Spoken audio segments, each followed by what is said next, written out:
Welcome back to the lab. Wednesday. I'm going to talk relatively quick because I want to crack on with everything I'm trying to achieve today. We've got our ball joints have turned up for the high cast system on the Z32. The Z32 is outside. It will come inside soon-ish. It's going to pour down with rain apparently this afternoon. And I just want to quickly finish up doing what I'm doing on the March. This one's not a priority. This is it has to be going January, I guess. But I'm part way through getting this sorted out. I'd like to finish it off so I can put the door back on, put it up in the air, roll that in here, get the Z32 in, get it up in the air, sort out what needs to be done on that so that next time it goes out of the workshop, it doesn't come back in. And when the BMW is on the ground, over here somewhere, under this, there's a bag. Well, there's actually two bags there. And that's some pieces that can go into that BMW. So we'll just try and minimise the amount of shuffling that goes on if you end up with a few too many cars kicking around, which is what we've got at the moment. So, the bar, that bar that you can see on the other side there, chop gone. Don't worry, it's going back in. It's not gone permanently. Well, that bar won't go in. Another one will, the same. Did the front mounts differently. As you can see, I can't see the screen anymore. I'm hoping that's in the middle of the screen for you guys. Made a little box there so that we could leave the, I guess that's about the right spot, leave the harness mount attach plate point thing dooflicky there. So that we have a good amount of clearance between the seat and that. If I lifted this whole lot up, it's going to start getting quite tight and fidgety and awkward and hard to set up the harness correctly and all that sort of carry on. So just trying to avoid that. Big mouthful. So this is 2.5mm thick, as recommended by Motorsport New Zealand, and so is the other side there. And we've just made, and I need to part it off to replace the other ones, the old ones on the bench here, right? So this is the plate. I think that's 3mm thick plate, attached to tin foil. That's what the car's made of, and we had our holes cut in there so that we could have our, I think it's 15 by 10 or something like that bar. I'm not doing that anymore. So I've made one of these. This needs the outside machined off and needs to be parted off rather. Already done that for the first one that's in there. I'm just going to do that with this one. Then back to where we were. I will take this out. I'll weld that insert or captivated nut or whatever we want to call onto the inside of this, and then we can put the bolt in it, hold it in the right spot, weld it into place, tack it into place, take the seat out of the way, and weld the rest of it. I've just checked just now. I marked it with a vivid where I anticipate the hole to be, and we're not going to be able to see it, but with torch and mirror, you might be able to see it with the camera. Can you see the mark? You can. Somewhere there it's exactly in the right spot. Anyway, it all worked out perfectly. So yeah, I'll drill a hole there, put that captivated nut thingy on the back of it, then we can put a bolt in there, tack it, take the seat out. Good. Carry on. We're going to run out of day today. We're never going to get everything finished, but if at least we get the Z32 in here, I can make a start on it. It doesn't have to move, right? So it doesn't matter if it's up in the air and I'm part way through it and it's 6 o'clock and it's time to finish. That's not going to be an issue. We'll finish it in the morning, get it out the door. Right.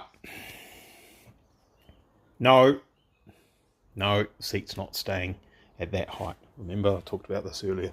It's going to come down 2 sets of bolt holes, which will have to be machined actually, because they're not going to bolt onto that seat. Everything has to be modified. Cool, done. Parted off, spot welded in there.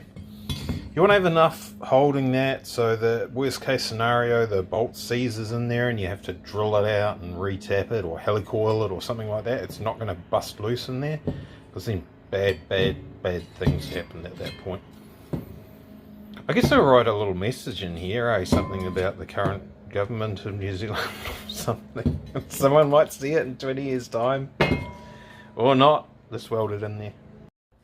The day is running away on me. Who would have thought, right? These things are always real simple and easy to do. Look, that's actually the same bar. I think I said that bar won't be going back in, but that is the same bar.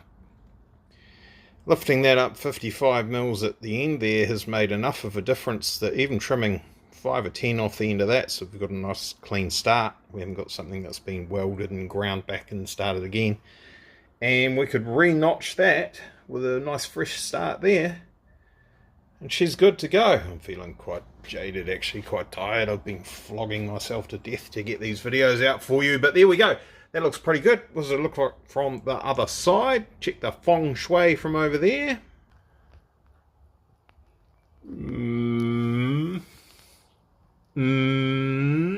Yeah, kind of expected it would have a different angle there. Might be able to improve on that just slightly if we bring the top forward and sort that angle at the bottom a little bit more.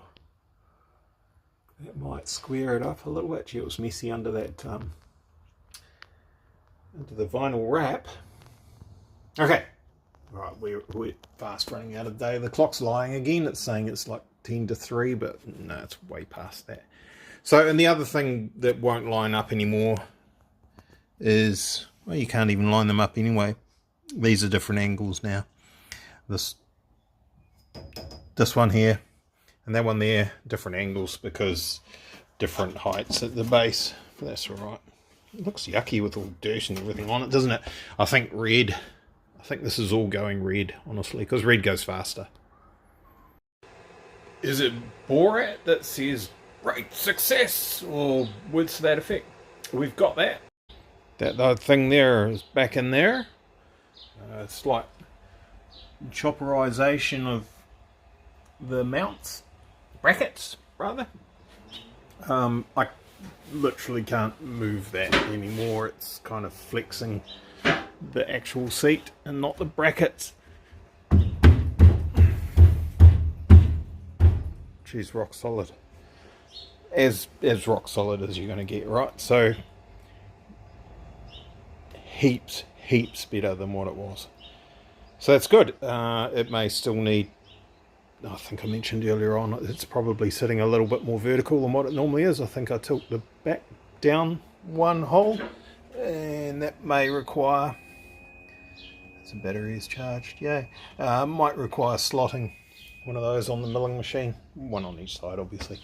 I'll just have it sit in the car with the wheel, which I've probably lost. It's not up there, don't know where it is, and figure all that out. It may change depending on what happens with the gear lever and all that sort of stuff, so it's not a panic right now. What it needs to happen right now is pop the doors back on just to get them out of the way. And as I said, this can go up, that can come underneath it, that can come in. We'll take that to pieces. Get on with it tomorrow because it's past 5 o'clock again. Out of time again. But that's good. I'm happy. That's way heaps, tons, lots better than what it was. So yay. Everything away, tucked away, ready for bed. This is our nightmare. So tomorrow, sorry about the flickering. Tomorrow I will show you how I change these puppies. These are a press fit into the knuckle in the back of the car. The Nissan manual says take the knuckle out of the car and put it in a press and press that out. I've made a tool to do that. It's somewhere in there. Well, I hope it is. I need to find it. They're good fun. So they're held in by a circlip, and they also have a cover that goes on the back. Who knows why they decided to do that, but there's a small bolt that goes in the back here, and there's a little cover over the top of that. And it's good fun. Fun and games. Alright, that puppy says 5:30, so it's probably midnight. Thanks for watching. Cheers, bye.